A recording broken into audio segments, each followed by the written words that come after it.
হৃদয় আমার নাচরে আজকে ময়ূরের মতো নাচরে, শতবরণের ভাব উচ্ছ্বাস কলাপের মতো করেছে বিকাশ।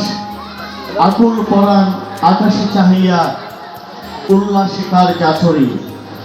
আমার মন আজ বেশ উল্লাসিত, উদ্ভাসিত, আনন্দিত এবং পুলকিত।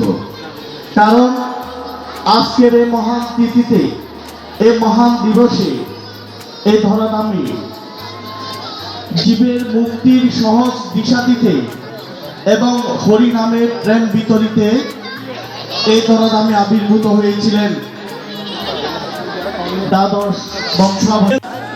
আমি রাধারামের মহিমা, ব্যাকুলতা একটু প্রকাশ করতে চাই।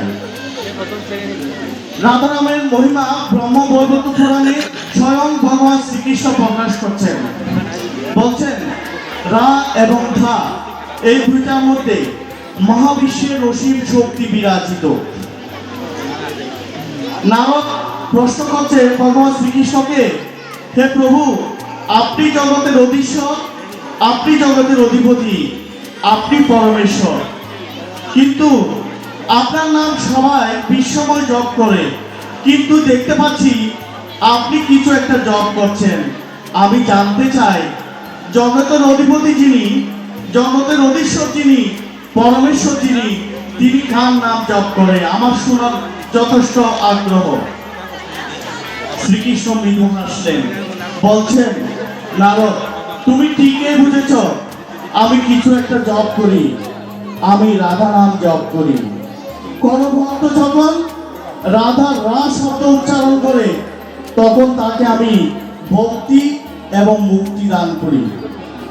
কিন্তু কোন ভক্ত যদি রা উচ্চারণের পরে ধা উচ্চারণ করে, আমি ভক্তি মুক্তি তাকে তো আগেই দিয়ে দিয়েছি, আমার দেওয়ার আর কিছু থাকে না, তাই আমি তাকে ভক্তি মুক্তির পাশাপাশি নিজেকে তাকে সমর্পণ করি, আমি তার দাস হয়ে যাই। এটি আমার কোনো বানানো কথা নয়, কোন কান থেকে ধার করা কথা নয়। স্বয়ং ব্রহ্মবৈবর্ত পুরাণে ভগবান শ্রীকৃষ্ণ এই মহিমা প্রকাশ করছে। শ্রীকৃষ্ণ বলছেন, আমি যদি দেহ হই, আমার আত্মা হচ্ছে রাধা। শ্রী চৈতন্য মহাপ্রভু তাই বলছেন, যারা রাধা নাম জপ করে তারা সরাসরি কৃষ্ণের হৃদয়ে বাস করে। রাধা নামের এমনই মহিমা। রাধাকে আবার আমরা দেখতে পাই শ্রেষ্ঠ ভক্ত হিসেবে। পদ্ম পুরাণে ভগবান শ্রীকৃষ্ণ সে মহিমা প্রকাশ করছেন। বলছে নারদের মনে এক সময় কিছু অহংকারের দানা বেঁধেছিল, সেটা বুঝতে পেরেছিল ভগবান স্বয়ং শ্রীকৃষ্ণ। তাই তিনি এক কঠিন অসুখের ভান করলেন এবং উপায়ও বলে দিচ্ছেন।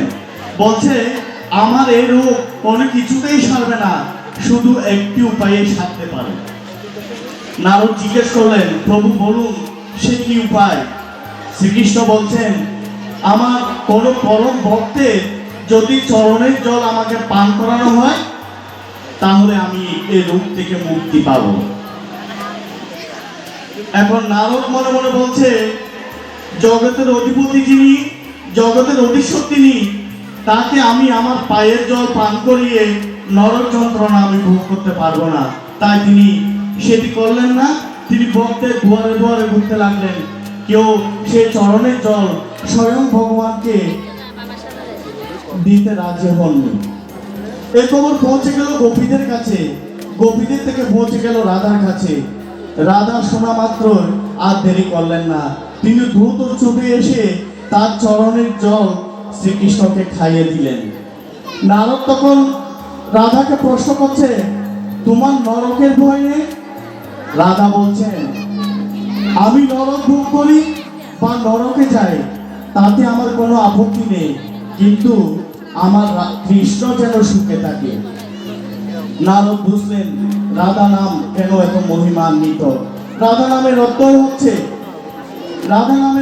হচ্ছে নিজের সুখ বিসর্জন দিয়ে কৃষ্ণকে সুখী রাখা। এ হচ্ছে রাধা নামের মহিমা।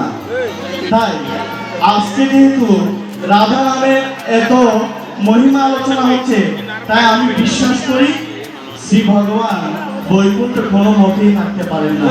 তিনি আমাদের মাঝে এসে এই রাধা নামের মহিমা শুনছেন। হয়তো আমরা চর্মচক্ষু দিয়ে তাকে আমরা অনুধাবন করতে পারছি না। তাই নারদ যখন শ্রী ভগবানকে প্রশ্ন করছেন, প্রভু তুমি কি বৈকুণ্ঠে থাকো নাকি যোগীদের হৃদয়ে থাকো, আমি জানতে চাই। তখন শ্রীকৃষ্ণ বলেছিলেন, নাহম তিষ্ঠামি বৈকুণ্ঠে, আমি বৈকুণ্ঠে থাকি না, যোগী নাম হৃদয়ে নচ, যোগীদের হৃদয়েও থাকি না। মদ ভক্তা ইয়ত্র গায়ন্তি তত্র তিষ্ঠামি নারদ, যেখানে আমার ভক্তরা আমার নাম গুণগান করে, আমার আলোচনা করে, আমি সেখানে উপস্থিত থাকি। তাই পরিশেষে আমাকে এত সুন্দর আয়োজনে কিছু বলার সুযোগ দান করার জন্য আমি আমার শ্রদ্ধেয় দাদা, বিশেষ করে ডাক্তার সাগরকান্তি সাহা মহোদয়কে অশেষ ধন্যবাদ এবং কৃতজ্ঞতা জানাচ্ছি, এবং কৃতজ্ঞতা জানাচ্ছি বর্তমান কমিটিকে আমাকে আমন্ত্রণ জানানোর জন্য। আমার ভুল ত্রুটি ক্ষমা সুন্দর দৃষ্টিতে দেখবেন, এই আশাবাদ ব্যক্ত করে আমার সংক্ষিপ্ত আলোচনা এখানে সংক্ষেপ করলাম। সবাইকে শুভকামনা।